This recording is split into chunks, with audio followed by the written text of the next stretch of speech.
ચાલો જાણીએ આપણા સૂર્યમંડળ વિશે અદ્ભુત ચિલ્ડ્રન્સ એન્સાઇક્લોપીડિયામાંથી. અનુવાદક પાયલ અને આનલ મદ્રાસી. તો ચાલો જાણીએ આપણા સૂર્યમંડળના ત્રીજા ગ્રહ વિશે, પૃથ્વી એટલે કે અર્થ વિશે.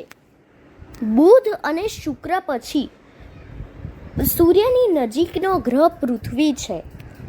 આ ગ્રહ સૂર્યમંડળના મોટા ગ્રહોમાંનો એક છે. પૃથ્વીમાં ખંડ સ્વરૂપે જમીન અને સમુદ્ર છે. સૌરમંડળમાં સપાટી પર પ્રવાહી રૂપમાં પાણી હોય એવો આ એકમાત્ર ગ્રહ છે. પૃથ્વીનું વાતાવરણ મુખ્યત્વે નાઇટ્રોજન એટલે કે 78% અને ઓક્સિજન એટલે કે 21% વાયુઓનું બનેલું છે. એમાં મોટા પ્રમાણમાં ભેજ પણ છે. પૃથ્વી ઉપર ઓઝોનનું એક સંરક્ષણાત્મક આવરણ ઢંકાયેલું છે. એ સૂર્યના પારજાંબલી કિરણથી પૃથ્વીનું રક્ષણ કરે છે. સૂર્યમંડળમાંના આ એકમાત્ર ગ્રહ ઉપર જીવન છે.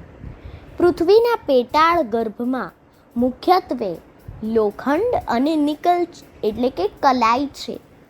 ગર્ભ અત્યંત નક્કર છે અને એનું તાપમાન અંદાજે 5000 ડિગ્રી સેલ્સિયસ છે.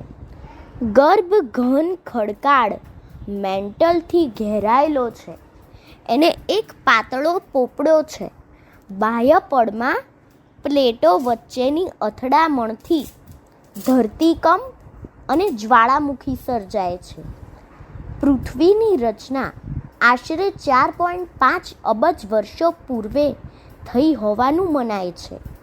તો પૂછો અને જાણો કે ગ્રીન હાઉસ ઇફેક્ટ એટલે કે શું?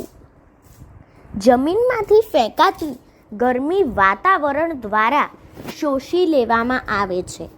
કેટલીક ગરમી પુનઃ જમીન ભણી ફેંકાય છે. જો પૃથ્વીને પોતાનું વાતાવરણ ન હોત તો ધરતી અસહ્ય ગરમ થઈ ગઈ હોત. આ સમગ્ર પ્રક્રિયાને ગ્રીન હાઉસ ઇફેક્ટ કહે છે.